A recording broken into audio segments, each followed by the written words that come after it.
चलिए शुभारंभ करते हैं। देखिए, अमेरिका के एम्बेसडर गौर साहब जा रहे थे जे-एंड-के। कल ये महाराष्ट्र गए, वहाँ बोले देवेंद्र फडणवीस साहब बड़े अच्छे मेरे मित्र हैं और बहुत विजनरी चीफ मिनिस्टर, बहुत अपकमिंग लीडर है and it's kind of very good. चलो जी, अच्छी बात है। देवेंद्र फडणवीस साहब जानते हैं, बड़े दबंग पर्सनैलिटी वाले नेता हैं, बहुत ही अच्छे लीडर हैं। अब जाना था कश्मीर। अब कश्मीर अमेरिका का एम्बेसडर 15 साल बाद जा रहा है, 15 साल तक गया नहीं। और उमर अब्दुल्ला से पूछा, भाई ये सरगे गौर आ रहा है तो क्या आप? देखिए, आइडियल जो हम सोचते हैं ये पिन प्रिक डिप्लोमेसी आपके दिमाग में आएगी कि थोड़ा भारत को जाके सुई हुई जुबान, चीजों को हिलाओ डुलाओ और कुछ न कुछ सिस्टम को थोड़ा झंझोड़ने की कोशिश कर रहे थे। और उमर अब्दुल्ला से पूछा कि भाई वो आ रहे हैं, तो उमर का स्टेटमेंट तो मुझे पॉजिटिव ही लगा। उन्होंने कहा कि जी देखिए, हमारी आपस की कुछ भी बात हो, मैं लोगों से नहीं कहता, मैं दूसरों से नहीं कहता, हमारी समस्या या हमारी दिक्कतों का हल वॉशिंगटन के पास नहीं है, दिल्ली के पास। तो वो खैर, मुझे ये उमर का पहली बार एक जिम्मेदार स्टेटमेंट लगा और जो कहा ठीक कहा, उसमें कोई गलत नहीं कहा। और आप जानते हैं अमेरिका मुर्दे से भी बात करवा ले, कहीं ना कोई बात निकलवाए, कुछ ना कुछ कहानी, कहीं ना कहीं कुछ कहानी डाले। अब गौर साहब गए, ये उमर अब्दुल्ला से मिले, बड़ी अच्छी मीटिंग रही। 15 साल बाद मिले किसी अमेरिकन एम्बेसडर से। और फिर मनोज सिन्हा जी से मिले और कल ये लद्दाख जाए। अब उमर के साथ जो मीटिंग हुई बड़ी कॉर्डियल रही, अच्छी रही। अब मनोज सिन्हा जी के साथ भी अच्छी कॉर्डियल मीटिंग रही। वहां सरगे गौर ने एक स्टेटमेंट दे दिया, बोला J and the UT of J and K is is a important part of India. यानी कि ये अमेरिका की फंडामेंटल पॉलिसी चेंज है कि अमेरिका मानता है कि जे-एंड-के भारत का अभिन्न अंग है और ये यूटी जो है बिल्कुल ठीक है, भारत का अटूट हिस्सा, भारत का इंटीग्रल अंग है। तो यानी कि वो Kashmir disputed India Pakistan, so America is departing from its traditional stand on Kashmir. कारण क्या? भारत के साथ ट्रेड डील करनी, भारत के साथ व्यापार करना, भारत से हथियार खरीदवाने, और भारत का वर्चस्व बहुत बड़ा बन गया। भाई मोदी जी से पंगा नहीं लेना। Ultimately you can not mess around with prime minister Modi, ये अमेरिका भी है। इसीलिए अमेरिका कह रहा नहीं साहब, बड़ी अच्छी बात है, हम तो इसको एक इम्पॉर्टेंट पार्ट ऑफ इंडिया मानते हैं। यानी कि अमेरिका ने जो अपनी पॉलिसी थी पिछले 80 साल से पॉलिसी चेंज कर ली, ये है मोदी का जादू। अच्छा, मुझे आइडियली लगा, मैं कहा जरा कुछ वो पेच वेच छेड़ने जा रहे हैं वहां पे, जो अमेरिकन की आदत है। बट यहाँ तो मुझे लगा यार, ये तो गेम चेंज कर दिया। तो भाई इसके लिए तो मैं बधाई दूंगा डॉक्टर जयशंकर साहब को, मोदी सरकार को। और उमर का भी जो मुझे, उमर अब्दुल्ला का भी जो मुझे स्टेटमेंट लगा, वो ठीक था। ऐसा कुछ कहा नहीं जो आपत्तिजनक हो। बाकी आप जानते हैं कि एक चीज तो बहुत क्लियरली समझ गए कि भारत का वर्चस्व, भारत का स्टैचर ग्लोबली बदल रहा है। उस बदलते वर्चस्व स्टैचर का, this is where it is. So India is kind of changing, and this is where it is. And because of the changing stature of India, we are seeing the world sees India in a different perspective today. आज भारत से कोई पंगे नहीं लेता, आज भारत को कोई छेड़ता नहीं है। और जब ये बात हुई तो पाकिस्तान में तो बोले पड़ गए साहब। पाकिस्तान में तो बिजली के खंभे गिर गए और मुझे सुनने बाढ़ भी आ गई। मतलब तुम्हें अमेरिका ने गाजर दे दी।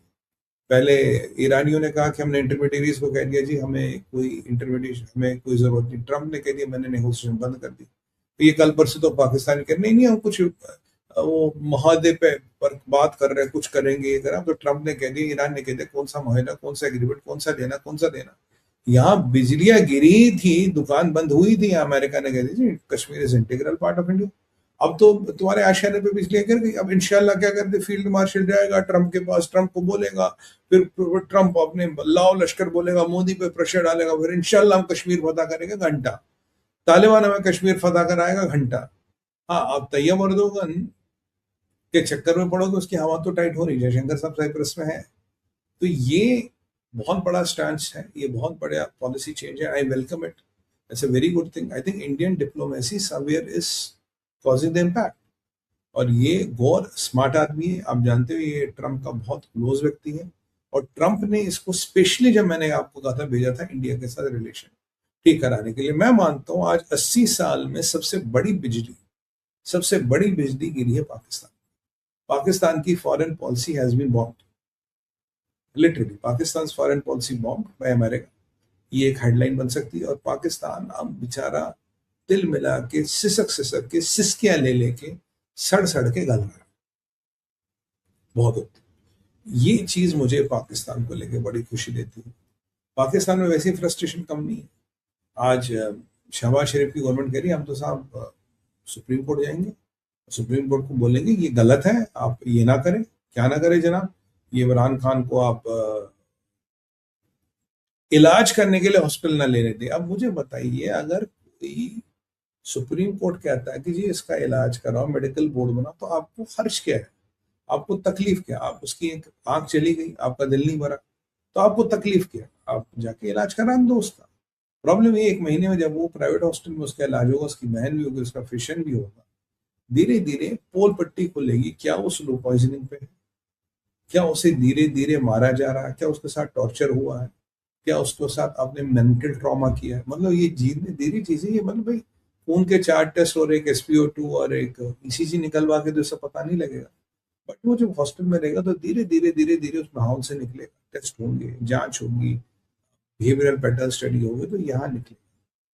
अब पाकिस्तान की सरकार कह रही है अपने सुप्रीम कोर्ट को, तुम्हारा तो ज्यूरिसडिक्शन ही नहीं है, तुम इसमें इंटरवीन ही नहीं कर सकते। वहां का सुप्रीम कोर्ट इलेक्शन में इंटरवीन कर सकता है, कौन सत्ता में बैठेगा, कौन सत्ता में उतरेगा, उसका इंटरवीन कर सकता है, पर इमरान खान को अगर अस्पताल लेना है इसमें इंटरवीन नहीं कर सकता। ये भी आप चमत्कार केवल पाकिस्तान में होता नजर आएगा। ये this only happens in Pakistan. तो कोई तो घबराहट है, कोई तो डर है, कोई तो चीजें। बहरहाल आज पाक इमरान खान की बहनें और उसकी वाइफ उससे मिली है, इतना तो पता लग गया खान साहब जिंदा है। भाई रॉ का सबसे बेहतरीन एजेंट है, तो हमें तो चिंता होगी ना, रॉ के सबसे बेहतरीन एजेंट ही। तो चलिए वो जिंदा है, कोई बात नहीं, मरा नहीं है, पर हालत क्या है किसी को नहीं पता, हालत उसकी खराब है। मेरा ये मानना, बेचारे को स्लो पॉइजन पे उन्होंने डाल दिया। तो अब इमरान खान को लेके भी बवाल खड़ा हो रहा है। यहां मैं आपको बताऊं, यहां अराची ने बोल दिया कि भाई हमने अपने सारे मीडिएटर्स को बोल दिया है कि हमें कोई भी मीडिएशन नहीं चाहिए, हम मीडिएशन करने में इंटरेस्टेड ही नहीं, हमारे मीडिएशन में भरोसा नहीं।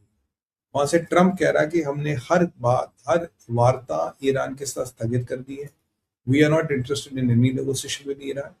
और एवरीथिंग जो अमेरिका खुद भी कर रहा था, ट्रम्प ने बोल दिया रोक दो, कोई बातचीत करने की जरूरत नहीं। तो ट्रम्प साहब क्या करोगे?